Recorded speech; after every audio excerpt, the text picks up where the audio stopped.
People say things that are offensive to Muslims. Should the police be called? Yes, definitely. Why not? And then, it's like... A donkey, which again, by the way, don't endorse that, but it's not illegal here. It might be impolite. No, it's impolite, but when was being offensive an offence? Apparently in this country, it is now, and according to many in Whitechapel, it should not be tolerated, and that guy wanted to see people locked. British journalist went to the most Muslim town in England. What happened next is shocking. After a Christian preacher ruffled feathers outside one of Europe's biggest mosques, police were called, residents were divided, and reporter Samara Gill found herself in the eye of a multicultural storm. Is Whitechapel a Muslim area? Should hurt feelings be a crime? These are the questions nobody in mainstream media wants to sit with long enough to actually answer. The British journalist went there for answers. What she discovered on those streets tells us a lot about where Britain is headed. This is Whitechapel and this is a Muslim area, apparently, according to a local resident who had a confrontation with a policewoman on Thursday. Now, people say many things about this area. It has a large Muslim population. We've got quite a big mosque behind me. And the demographic change has been very interesting in the last 20 years. Let's talk to some local residents about what they think about the recent news and how they feel about living in this area. Whitechapel, East London, Tower Hamlets. For those who haven't been there, picture this. A couple of kilometers from the city's financial district, you step into what feels like an entirely different world. Arabic signage on tube stations, halal food as far as the eye can see, and right at the center of it all is one of the largest mosques in Western Europe with a capacity of 7,000 worshippers at a single time. 7,000. That's not a community center. That's a small city gathering under one roof. Would you say this is a Muslim area? More or less.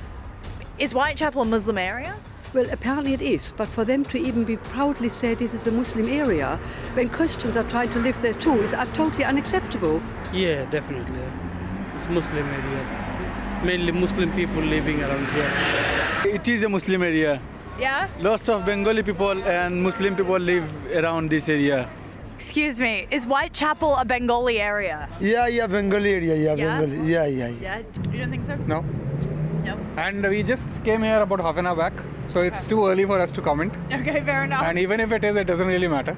Okay. Because we come from India and multicultural. You have some Islamic areas in India, though. We have too many. We have too many Islamic areas. Whitechapel's an area, no? Is it a Muslim area? I say there's a high percentage of Muslims, but I wouldn't call it a Muslim area. It's an area for anyone. I presumably, yes. It's a nice Muslim area because there's a big mosque here and all the food are halal. That's the most important. Now, none of that is inherently controversial. People are allowed to build mosques. People are allowed to eat halal food. People are allowed to live where they want. But what is controversial, what led to this entire story, is what happened when a Christian street preacher showed up nearby and started doing what street preachers have done in Britain for centuries. Hello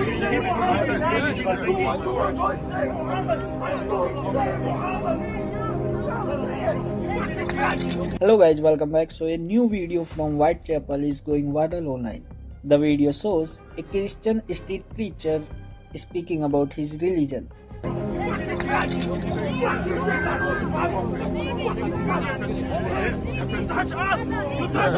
Suddenly a group of Muslim men surround him. They shout, "Don't say Muhammad," and the situation became very tense. Some pushing and shouting can also be seen in the video. The preacher said things about Islam. He may have said something about the Prophet Muhammad being a donkey, which, let's be honest, is rude. But is it a crime? That's the entire question here. At the weekend, just that way, there was a Christian preacher that obviously caused a lot of drama within the area. The police were called on the pretense that the Christian preacher had said things about Islam. Now, those who called the police officer were, I guess, under the misapprehension that it is an offence to say anything bad about Islam, but you can understand why, because just a couple of yards behind me is one of the biggest mosques in Western Europe with a capacity of 7,000 worshippers at a time. So we are really in the eye of the storm here in Whitechapel. Some residents are saying the police should be called if someone says something offensive about Muslims. But that raises a bigger question. Where does offence end and criminality begin? In the UK, blasphemy laws were scrapped years ago. The law covers threats and harassment, not simply hurt feelings. Critics argue that once you start policing offence, you risk creating different standards for different groups. And that's where the tension really... Before we go further, we need to talk about the female officer's clip that briefly, and I mean briefly, restored people's faith in British policing. In this country, we have freedom of speech, the same way you guys have your freedom of speech. Now, you guys don't need to see eye to eye, and you don't need to agree, and you're all more than welcome to stand here and have conversations with them, but they're not being aggressive. They're not. That's their risk. That's their risk. I called the police because on the way I heard them say an offensive word about the religion. I ignored it. I came back. On the way, he's talking about a prophet, then he said like a donkey. This Metropolitan Police officer, standing completely alone, surrounded by a large, angry crowd of Muslim men in Whitechapel, calmly and clearly defending the street preacher's right to speak. She looked those men in the eye and told them what they needed to hear. Yeah, but it's like, no. You know, if I could misunderstand the word, but when hundreds of people are stopping, because what you say, there must be something wrong. It's contentious though. Yeah. It's a contentious area. So why is he doing that? Yeah. What's the moral of the story? Is he allowed to do whatever he did? Yes. But you see, there's a difference between hate and the freedom of speech. What he's doing is hate. That's a full hate crime, man. It's not. Nah, he's going fully against Allah, another religion. You can say it. I hear you, but we don't have control. And this is Islam, this is Whitechapel, Bengali area also. Muslim area. Offending our prophet. I understand. I understand that you guys don't want to hear it. I would recommend that you just move away and don't listen to him. Yeah, but we live here. But you're going to stand here and excuse me, we live here. So if we came outside, you're not in his, he's not in your home. No, but end of the day, this is our community. No, I hear you. You don't see anybody, you don't see Muslims walking around insulting other faiths. But he's doing that. You guys can preach about your religion the same way. But he's not preaching, he's inciting hatred by saying cool. He did, he was calling that prophet a donkey. No, that's not what he said. You weren't here, now he's quoting that to you. Multiple other people have told me what he said. That clip went viral for a reason. Because people are starving to see someone in authority actually stand up and say the law applies equally here. You don't get a special carve-out because your feelings are hurt. That police officer showed more courage in 60 seconds than many institutions have shown in years. And yet the very fact that it went viral tells you something troubling. We've become so accustomed to authorities capitulating that basic law enforcement now feels like a remarkable achievement. Area. Yeah? Lots of Bengali people and Muslim people live around this area. If people say things that are offensive to Muslims, should the police be called? Yes, definitely. Why not? And then, you know, it's religious things. So police will come and take it seriously. So people should be arrested for saying anti-Muslim things? It depends. It depends what they are saying, you understand. If they are saying bad things, police knows how it goes, so they will take it seriously. Maybe the person is arrested, maybe they will give him a chance for not saying nothing. Here's where it gets really interesting. When residents call the police, some of them justify their actions by saying, and I quote, "This is a Muslim area." That framing is doing a lot of heavy lifting. What does it actually mean? That in this postcode, different rules apply? That freedom of speech stops at the mosque gate? That if you're a Christian preacher, a non-Muslim woman without a headscarf, or just someone passing through with a different worldview, you need to check yourself at the border? Samara went out and asked residents directly. The answers were fascinating. A visitor from India pointed out that India has plenty of Muslim areas, and that in a multicultural society, it doesn't really matter. Reasonable voices. But they were competing with voices that wanted police called every time someone said something offensive about Islam. have to right in democratic country have right to say anything. If not, it's discrimination or it's not it's some crime. And do you think there's free speech? I mean, just over the weekend, the police were called over a Christian preacher. The Muslims are not very happy about that happening in their area. What would you say to that? No comments. Okay. No comment at all. Because if you respect others, they will respect you. Yeah. Now, to be fair, he qualified it slightly, saying it depends on what is being said. But the instinct was there. Offense equals police matter. And that instinct is dangerous. Not because Muslims don't deserve protection, but because everyone deserves the same protection. And that protection comes from consistent law, not from whoever shouts the loudest. Whitechapel in East London. A hardline vigilante group is trying to impose Sharia law on unsuspecting members of the public. Muslim area, okay? Alcohol, bad. This is a Muslim area. It's not just drinkers being targeted. Yeah, you're a gay, mate. Get out of here, mate. Get out of here, you fag. And women wearing skirts above the knee are also being harassed. To not dress like that in Muslim area. Only a handful of men are involved in the self-styled patrols. 5 have been arrested on suspicion of harassment, but we joined others who haven't been picked up by the police. These men claim they're simply tackling drunken behaviour where alcohol's already banned from the streets, but they do share many of the same hardline beliefs as those arrested. Alcohol is causing so much problems in the area. In fact, it's blighting the area. It causes crime, it causes people misbehaving and drunken and disorderly behaviour. Would you condemn then the more intimidating patrols where they seem to be trying to impose Sharia law in a part of London? I'm not here to condemn or condone anyone's action. What I'm here to say is that there's a problem. Those doing these patrols are revelling in the media spotlight, but actually the number of people involved is very, very small. The vast majority of Muslim people living in this part of East London want nothing to do with vigilantes whatsoever. At the local mosque, Muslim leaders are appalled and have condemned the patrols, which they say are stirring up hatred. It has done a huge amount of damage to the Muslim community, and it's no doubt going to increase Islamophobia. Police patrols in the area have been stepped up as the authorities take a tough line. We will not accept such behaviour. It's unacceptable. This is the real heart of the debate, and it's one Britain cannot keep dodging. Britain scrapped its blasphemy laws years ago. The law covers genuine threats and harassment. It does not cover hurt feelings. The moment you start policing offense, you create a hierarchy of sensitivity. Certain groups become untouchable while others are fair game. And that's exactly the kind of double standard that one local Christian woman pointed out with barely contained frustration. Do you think it's right that the police were called the other day because, you know, something offensive was said by the Christian preacher? Do you think it should be an offence to say things against Islam? Well, no, I don't think so. I mean, look, I'm outspoken anyway. So one of these days, maybe even I get murdered because I said something I shouldn't have said. Sorry, that was a bit strong, maybe, but it's how no, but do you fear for your safety in this area? I do, yeah, especially as a woman. Yes. I'm not wearing a headscarf, as you can see. I'm not wearing one of those things here in front of my face and all this. This is already an anomaly that I can't walk about the way I want.